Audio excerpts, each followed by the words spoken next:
no veas, a Sevilla. Y al último que cuando ya salió la bien de regla. It is Monday on Raid Shadow Legends, but you knew that, and the first thing I'd like to do in this video is admit that I was wrong. What was I wrong about? The last milestone reward in the Coalition event, was I wrong about in terms of whether you're going to get it or not? No, because you're still not going to get it.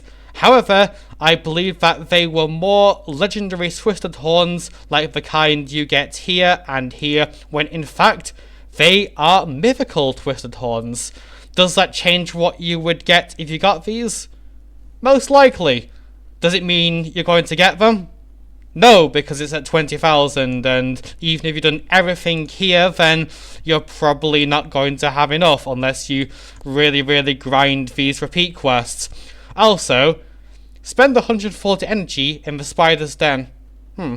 What's the current drop fever by any chance? Go away.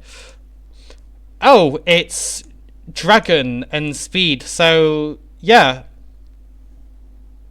That's not Spider. That's Spider. Okay, so yeah, either you go here and you don't get more speed pieces. That may or may not be anything of use. You never know. Random is random.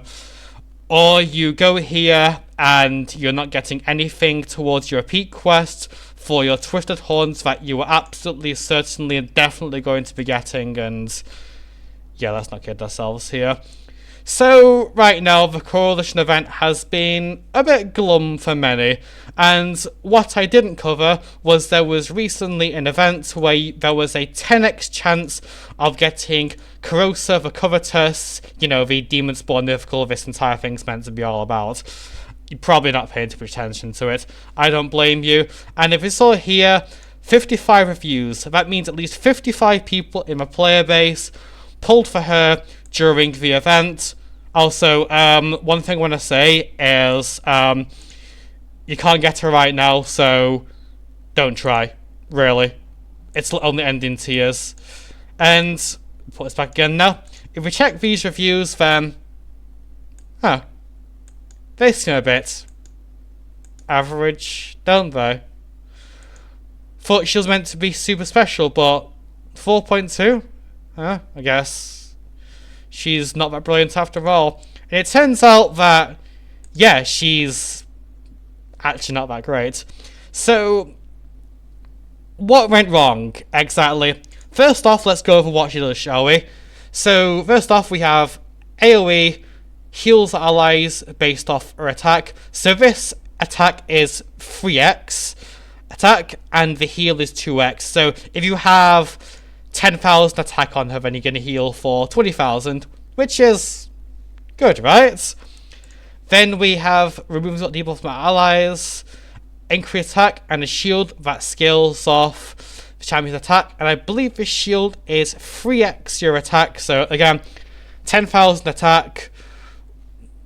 Actually, it'll be 15,000 because of this. When you get to 45,000 shield, which would be pretty good, wouldn't it? Actually, let me just double check real quick. I know I wish you were doing this sort of thing off recording, but yeah, the shield is 3x attack if Hater Boy is to believe.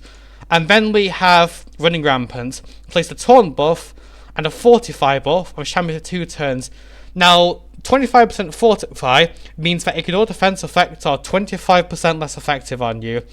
You know, it's like Harima's passive, but not as good, and block buff stops it. You can take it off her, and then you also have an unkillable buff on allies, except this champion, for 2 turns and a 4-turn cooldown. Now, this skill annoys me, and I'll tell you why. Right now, in terms of Chimera, which I know is not really meant to be her area because, you know, of what I've done here, I'm going to go over to it and, where is it? Boss guides. So, when attacked, reflects 25% damage for Chimera versus back of the attacker unless it's under dual effect. No one's under dual effect because it just kills the person under the dual of starting to revive them. So what you normally have to do is, so your damage dealers and doesn't die over and over, is block damage or unkillable. Otherwise, yeah, because there's no champions of the game who are immune to reflect damage. Not yet, anyway. So what you'd think would be good here in terms of putting an unkillable on your damage dealers so they don't die is let down by how there's no taunt trial, there's no fortify trial, and these are all done by about 50,000 champions in a way, and this doesn't do anything of the sort either. So if this was like increased defense, and this was something else that has a Chimera trial, then this is a great skill for it. But as it is right now, she's kind of got the same problem as like Manita or Helicarth, where sure they have block damage or unkillable for Ram, but that's basically all they do in terms of the overall contribution. And then her passive, 15% less damage for each alive ally, which includes herself. Now, this would be fine, except for the fact that if we go into her alt form, and especially factoring in how everything she does scales off her attack stats, then you'll realise that if you want the alt form for her to do anything, you're going to have to load it up with, you know, lethal, attack, crit rate, crit damage, etc. So you don't have much room for durability.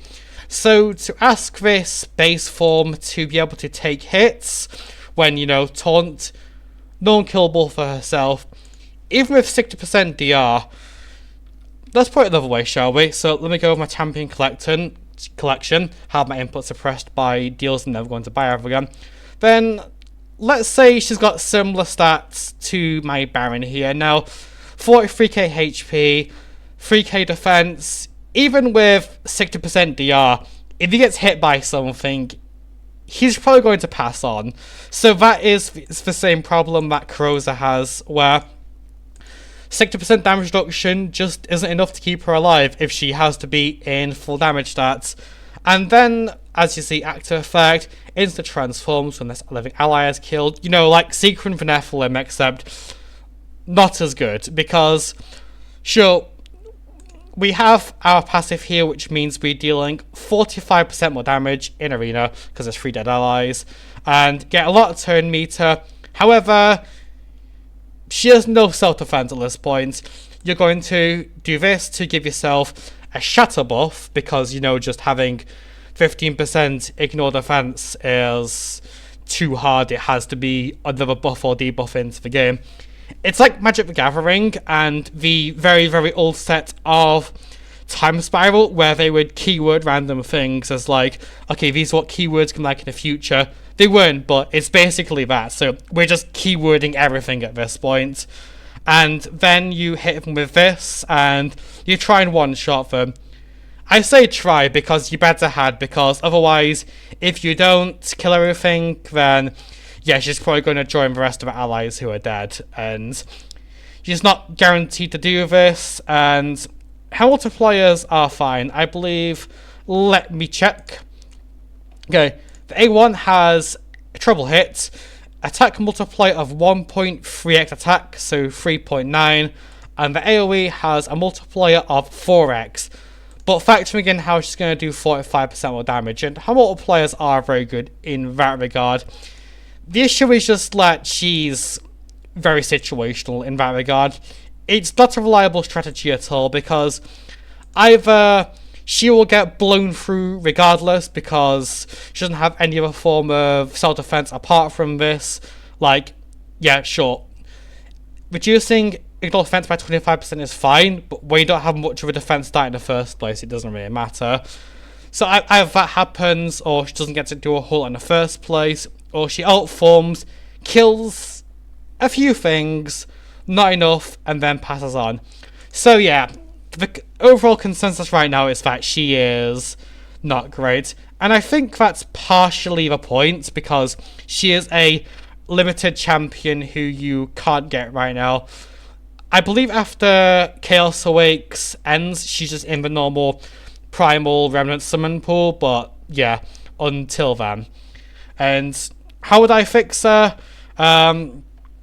Personally, I would just have her base form lean more into Chimera to have more of a overall field of what? I don't rehearse these sort of things. Feel the application across the game, and Outform, I think, is kind of fine, really. You don't want her to be like absolutely turbo omega giga immortal here. You just want to be sort of, oh, you didn't plan for this, then yeah, I one-shot your entire team. If you did plan for it, then yeah, fair dues. Because you're not forced to pick her, not forced to lean into the have your entire team die and then she ult forms and one-shot serving strategy. But if something's not reliable, why bother? Natus is reliable, Siegfried is, all the other ones, that's where they get picked all the time, and she's not, so yeah, there's a couple issues here. Also, can we please just stop keywording everything? All it's doing is making it so all these champions have all these effects that don't contribute to Chimera. It really is kind of, like, awkward in that way, and yeah, so all I'll say is, are you amongst the 55 who pulled her? Did you find her to be better than I thought? Worse than I thought? Well, not better than I thought, better than I've been told, because I know people who have pulled her and feel disappointed. That's why I'm making this. And yeah, I'm rambling at this point, so yeah, I'm going to let you go.